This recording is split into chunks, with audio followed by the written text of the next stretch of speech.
मित्रांनो, स्वाभिमान शोध अस्तित्वाचा या मालिकेच्या आजच्या भागात आज आपण बघणार आहोत. कमला शांतनूला म्हणते की सर, तुमच्या भानगडीत मला पडायचं नाही असं म्हणून ती दरवाजा लावून आतमध्ये जाते. शांतनू म्हणतो की जवान साहेब, तुम्ही एकदा बोलून बघता का त्यांच्याशी? जवान साहेब म्हणतात की नाही, तिची इच्छा नसेल तर आपण तिच्याशी नाही बोलू शकत. चला साहेब तुम्ही.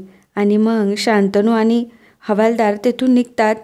ते निघाल्यानंतर तो गुंडा आणि प्रदीप लगेच घरातून पळतात. तर इकडे पल्लवी अभ्यास करत असते. मोठी आई पल्लवीसाठी ज्यूस घेऊन आलेली असते. मोठी आई म्हणते की पल्लवी बाळा, अभ्यास करतेस का? केवढा अभ्यास करतेस ग तू? या अभ्यासाच्या गडबडीत स्वतःकडे लक्ष द्यायला वेळच मिळत नसेल तुला. म्हणूनच तुझ्यासाठी मी ज्यूस घेऊन आली आहे. पी जरा, म्हणजे तुला बरं वाटेल. पल्लवी काय तो ज्यूस घेत नसते तेव्हा मोठी आई म्हणते की पल्लवी, मी यात काहीच मिसळलेलं नाही बरं का. पल्लवी ज्यूसचा ग्लास हातात घेते. मोठी आई म्हणते की तुला खात्री वाटत नाही का? मी पिऊन दाखवू का? पल्लवी म्हणते की नाही, तसं नाही, पीतच होते. असं म्हणून पल्लवी ज्यूस प्यायला लागते. 1-2 घोट घेते. ज्यूस टेबलवर ठेवून देते. मोठी आई म्हणते की अगं घे की. पल्लवी म्हणते की नाही मोठी आई, मला आता भूक नाही आहे, मी नंतर घेईल. तुमचं काही काम होतं का माझ्याकडे? बोला ना. मोठी आई म्हणते की नाही, मी ज्यूसच द्यायला आली होते. पल्लवी म्हणते की मोकळेपणाने तुम्ही माझ्याशी बोलू शकता. काय, कधी आपल्याला वेळच भेटत नाही ना बोलायला. तुम्ही तुमच्या मनातलं मला सांगूच शकता. मोठी आई म्हणते की गेले काही दिवस बघते मी, तू सारखीच काळजीत असतेस. म्हणजे बरोबरच आहे ते. एवढ्या जीवावरच्या संकटातून तू उठली आहेस. वाटत असणार की आपला संसार सुखाचा व्हावा. पण एक गोष्ट धड होत नाहीये. नाही, मी बघितलं ना, आज सकाळी शांतनू न बोलता निघून गेला. आणि तुझ्या मनाची चलबिचल झाली हो ना? पल्लवी मोठ्या आईचे हात पकडते आणि म्हणते की हो मोठी आई, तुम्हीच मला समजून घेऊ शकता. मोठी आई म्हणते की हो ना, आदितीवर तसा माझा काही राग नाही आहे. पण शांतनू हल्ली काही वागतोय ना, किंवा त्याच्या डोक्यातलं जे खूळ आहे ना, ते तूच दूर करू शकतेस. मी आज म्हणाले होते तुला की त्याला समजाव म्हणून, तू बोललीस का त्याच्याशी? पल्लवी म्हणते की मला त्यांच्याशी बोलायचंच आहे. योग्य वेळ आली की मी बोलेल त्यांच्याशी. मोठी आई म्हणते की नक्की बोल हा, म्हणजे शांतनूच्या अशा वागण्याचा तुमच्या संसारावर काही परिणाम नको व्हायला. तुला आठवतंय ना, ते ज्योतिषी आपल्या घरात आले होते आणि ते सुद्धा म्हणत होते की आदिती घरात आल्यापासून घरातलं वातावरणच बिघडलंय. आणि तू बघतेस ना, आदितीमुळे तुमच्या दोघांमध्ये किती भांडणं होत आहे. पल्लवी म्हणते की पण आता काय करणार, शांतनू तर काही ऐकूनच घेत नाही. आता मग मी तरी काय करणार? तेव्हा मोठी आई म्हणते की मग आदितीला कळायला नको का? एवढी तुझी आई म्हणवते आणि तिला तुझं दुःख दिसत नाही.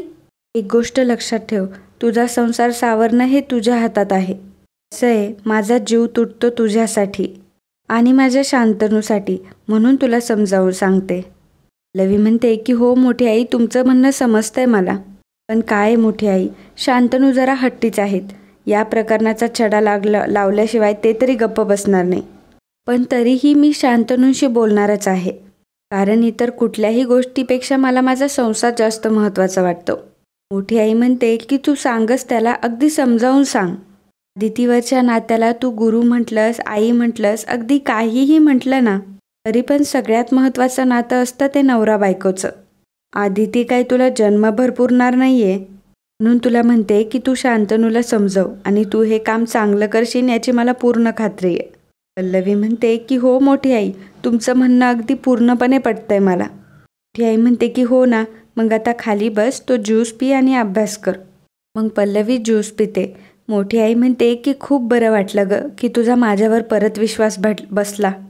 कुणाची आहे ग बाई माझी सून, शांतनूबरोबर संसार अगदी सुखानं करशील. तू आता ज्यूस संपव आणि अभ्यास कर, येते हा मी. मोठी आई तिथून जात असते.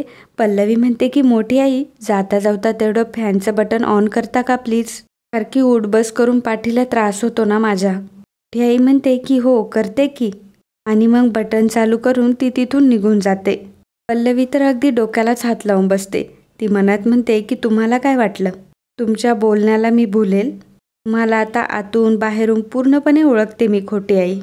तुमच्या जाळ्यात न अडकवता तुम्हालाच कसं गरगवते ते बघाच. आणि असं म्हणून पुन्हा अभ्यासाला लागते. हवालदार शांतनूला म्हणतो की साहेब, इथं थांबण्यात आता काहीच अर्थ नाही, ती बाई काहीच बोलणार नाही. शांतनू म्हणतो की नाही, थांबा 1 मिनिट. असं म्हणून शांतनू पळत पळत पुन्हा कमलाबाईच्या इथे जातो. हवालदारही त्याच्या मागे पळत पळत येतो. शांतनू जोराजोरात दरवाजा वाजवतो. कमला दार उघडते. कमला म्हणते, साहेब तुम्हाला सांगितलं ना मला या भानगडीत पडायचं नाही म्हणून. शांतनू म्हणतो की जोपर्यंत मला माझ्या प्रश्नांची उत्तरं मिळत नाही तोपर्यंत मी इथून जाणार नाही. मला सांगा की तुम्हाला पैसे कोणी दिले. कमला म्हणते की कसले पैसे. शांतनू म्हणतो की ज्या बाईचं तुम्ही नाव घेताय त्या बाईला दुसरं कोणीही तिथं पाहिलेलं नाहीये.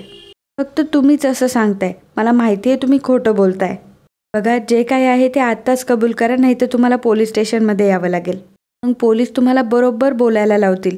कमला रडायला लागते आणि हात जोडून म्हणते की साहेब असं करू नका. साहेब मला कोणी बी पैसे दिले नाही, खरं सांगते साहेब. शांतनू म्हणतो की आता हे बोलून काहीच उपयोग नाही. तुम्हाला कळतंय का तुमच्यामुळे माझ्या आयुष्याचं काय झालंय ते. माझ्या आईच्या आयुष्याचा प्रश्न आहे हा. मला म्हणते की म्हणजे त्या बाई तुमच्या आई आहेत. शांतनू म्हणतो की मॅडम हे बघा आता तरी खरं खरं सांगा, कोणी पैसे दिले होते तुम्हाला. कमला गप्प बसते. शांतनू म्हणतो की चव्हाण साहेब या असं बोलणार नाही. तुम्ही पोलिसांना फोन करून यांना पोलीस स्टेशनमध्ये जायची परवानगी घ्या. कमला म्हणते की नाही साहेब मी सगळं सांगते. कमला म्हणते की साहेब ज्या दिवशी मी तुमच्या घरी आले होते ना तेव्हा मी समद खोटं बोलले. मला कोणी बी पैसे दिले नव्हते, पण पैसे मिळतील म्हणून मी खोटं बोलले होते. कमला सांगते तुमच्या घरात कोणावर तरी हल्ला झालाय हे माझ्या कानावर आलं होतं. त्यातल्या कोणावर तरी हल्ला झालाय आणि तो घरातल्याच माणसाने केलाय असं जर मी बोलले तर मला पैसे भेटतील असं वाटलं होतं. मला वाटलं तुमच्याकडून पैसे काढता येतील, पण तसं काहीच झालं नाही. म्हणून मग मी विषय सोडून दिला साहेब. शांतनू म्हणतो की तुम्हाला कळतंय का तुमच्या ह्या खोटं बोलण्याने मला माझ्या आयुष्यात काय भोगावं लागलंय ते. याचा आरोप करताय तुम्ही एखाद्या व्यक्तीवर, तेव्हा त्या व्यक्तीला काय वाटलं असेल याचा तुम्ही विचार केला का. चुकून जर हा आरोप सिद्ध झाला असता तर त्यांना सर्व आयुष्य तुरुंगात काढावं लागलं असतं. मॅडम आता तर तुम्हाला पोलीस स्टेशनमध्ये येऊन हे सर्व कबूल करावंच लागेल. मला म्हणते की साहेब मी तुमच्या पाया पडते, पण पोलिसांकडे नको. शांतनू म्हणतो की तुम्ही आता जे काही बोलला ते तुम्हाला पोलिसांकडे येऊन सांगावंच लागेल. हवालदार म्हणतात की वाघ मॅडम यांना ताब्यात घ्या. मग हवालदार आणि वाघ मॅडम त्यांना पोलिसांकडे घेऊन जातात. मोठे काका आणि मोठी आई इकडे चिंतेत बसलेले असतात. तेवढ्यात प्रदीपचा फोन येतो. प्रदीप म्हणतो की काम फत्ते झालंय. कोण मोठ्या काकांनाही खूप आनंद होतो. म्हणतात की आयुष्यात पहिल्यांदा एखादी कामगिरी तू उत्तमपणे पार पाडलीस. तर मला काय काय केलं, कसं केलंस, सगळं कसं मॅनेज केलंस हे सांग. आणि मग प्रदीप त्यांना सगळं सांगू लागतो. काका म्हणतात की अरे वा, म्हणजे आता काळजी मिटलीच आपली. प्रदीप म्हणतो की आदितीच्या नावावर ठाम राहा असं मी बोललो होतो, पण ती बाई तर शांतनूसमोर तसं काहीच बोलली नाही.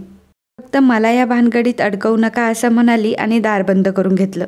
हे काका म्हणतात की तिने शांतनूला जरी दाद दिली नसली तरी शांतनू काय गप्प बसणार नाही. पोलीस स्टेशनला जाणार आणि पोलीस तिच्यापर्यंत पोहोचणार. तिने जर पुन्हा आदितीचं नाव घ्यायला हवं असेल तर पुन्हा तिला पैसे चार. दीप म्हणतो की दादा आज तिच्या अपेक्षेपेक्षा जास्त पैसे मी तिला दिले, तुम्ही काळजी करू नका. घरी येतो आणि मग तुम्हाला सगळं सांगतो. तेवढ्यातच शांतनू, हवालदार आणि वाघ मॅडम कमलाबाईला गाडीमध्ये बसवतात. प्रदीप सांगतो की दादा हो इकडं काहीतरी प्रचंड घोटाळा झालाय. दादा खरं तर शांतनू माझ्या डोळ्यासमोर इकडनं निघून गेला होता. आता गाडीत बसून त्या बाईला गाडीत बसवून कुठेतरी निघून गेला. मोठे काका म्हणतात की अरे सांगतोस काय प्रदीप हे. तर मम्मप करायला लागतो. मोठे काका शे असं म्हणून फोन ठेवून देतात. मोठी आई म्हणते की अहो काय झालं. मोठे काका म्हणतात की शांतनू त्या कमलाबाईला घेऊन पोलीस स्टेशनमध्ये गेलाय. हे ऐकून तर मोठ्या आईला खूप मोठा धक्काच बसतो. खाली बसते आणि म्हणते की अरे देवा आता काय करायचं आपण. इकडे शांतनू इन्स्पेक्टरला म्हणतो की साहेब यांनी कबूल केलंय. जेव्हा घटना झाली तेव्हा यांनी कोणालाही बघितलेलं नाहीये. आधीचे तुम्ही आदिती मॅमवर केलेले सगळे आरोप खोटे आहेत. आता तुम्हीच बोला त्यांच्याशी. इन्स्पेक्टर विचारतात की कमलाबाई हा काय प्रकार आहे. कमला म्हणते की साहेब ह्या गरीबाला माफ करा, चुकलंच माझं. इन्स्पेक्टर म्हणतात की चुकलं. दिवशी तुम्ही स्वतः पोलीस स्टेशनला येऊन म्हणत होता ना की ती घटना मी माझ्या डोळ्यांनी बघितली म्हणून. कमला म्हणते की हा साहेब मी म्हणलं होतं, पण तेवढ्यात मोठे काका, मोठी आई, पल्लवी आणि प्रभाकर सर तिथे येतात. कमला डायरेक्टली म्हणते की साहेब ह्याच बाईनी त्या दिवशी पोरीच्या पाठी चाकू खुपसला होता साहेब. हे ऐकून तर मोठ्या आईला धडकीच भरते. मला म्हणते की मी स्वतःच्या डोळ्यानं बघितलं साहेब, हीच बाई होती. शांतनू म्हणतो की कमलाबाई मगाशी तुम्ही मला काय सांगितलं आणि आता काय बोलताय. तेव्हा शांतनू म्हणतो की साहेब यांनी मला मागाशी सांगितलं की ज्या ठिकाणी घटना घडली तेव्हा त्यांनी यांना कोणालाच बघितलं नाही आहे. आमच्या फॅमिलीकडून त्यांना पैसे हवे होते म्हणून त्यांनी डॉक्टर आदिती सूर्यवंशी यांचं नाव घेतलं आणि आता माझ्या मोठ्या आईचं नाव घेत आहे. इथल्या इथं खोटं बोलताय ह्या. इन्स्पेक्टर साहेब म्हणतात की जावा लागेल, कळतंय का तुम्हाला? मला म्हणते की साहेब माझं ऐका, मी आत्तापर्यंत खोटं बोलली ते, पण आता मी खरं बोलते साहेब. या बाईच्याच हातात सुरा होता, मी स्वतः पाहिलंय. मोठी आई म्हणते की तू गप्प बस आधी. तुझ्यामुळं आमच्या घरात भांडणं लागलेत, त्यामुळं आम्ही पोलिसांच्या दारात आलो, आमच्या घराची बदनामी झाली. तू माझ्या जावेवर खोटे नाटे आरोप केलेस, आता माझ्यावर केलेस आणि आणखी कोणावर तरी करशील. इन्स्पेक्टर काय चाललं हे? मोठे काका म्हणतात इन्स्पेक्टर साहेब मी नसताना तुम्ही या बाईला इथं आमच्या घरी घेऊन आला आणि आता ही काही पण बोलते. ही काय चाललंय का हे? ही अशी पद्धत आहे तुमच्या कामाची? इन्स्पेक्टर म्हणतात की साहेब हिचं ऐकून मी कुठलीही कारवाई केली नाही आहे. ही किती खोटारडी आहे ना ते आम्हाला पण समजतंय. तिच्यावर विश्वास ठेवणं शक्यच नाही आहे. वाघबाई तुम्ही हिला ताब्यात घ्या, लॉकअपमध्ये टाका. कमला म्हणते की साहेब मी खरं सांगते, एकदा तरी माझ्यावर विश्वास ठेवा. खरं बोलते तुमच्याशी. परंतु वाघ मॅडम त्यांना आतमध्ये घेऊन जातात. घेऊन गेल्यानंतर मोठ्या आईच्या कुठं जीवात जीव येतो. इकडे मोठे काका म्हणत असतात की त्या बाईने तुला बघितल्या पोलीस स्टेशनमध्ये नाव घेतलं ना, मला वाटलं की आता सगळं संपलं. माझा एक क्षण श्वासच अडकला होता. मोठी आई म्हणते की हो तुमची ही अवस्था झाली तर माझं काय झालं असेल एकदा विचार करा. प्रदीप भाऊजींनी काम नीट नाही केलं. मोठे काका म्हणतात की तसं नाही आहे गं. त्या शांतनूने मध्येच आपलं डोकं चालून त्या बाईला पोलीस स्टेशनला नेलं असणार. त्याच्या उधळलेल्या घोड्याला कसा लगाम घालायचा तेच कळेनासं झालंय.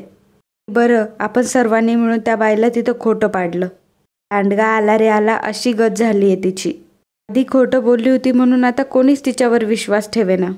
मोठी आई म्हणते की पण अहो एवढे पैसे देऊन सुद्धा त्या बाईने आदितीचं नाव घेतलंच नाही. ती जर आदितीच्या नावावर ठाम राहिली असती तर आपलं काम सोपं झालं असतं.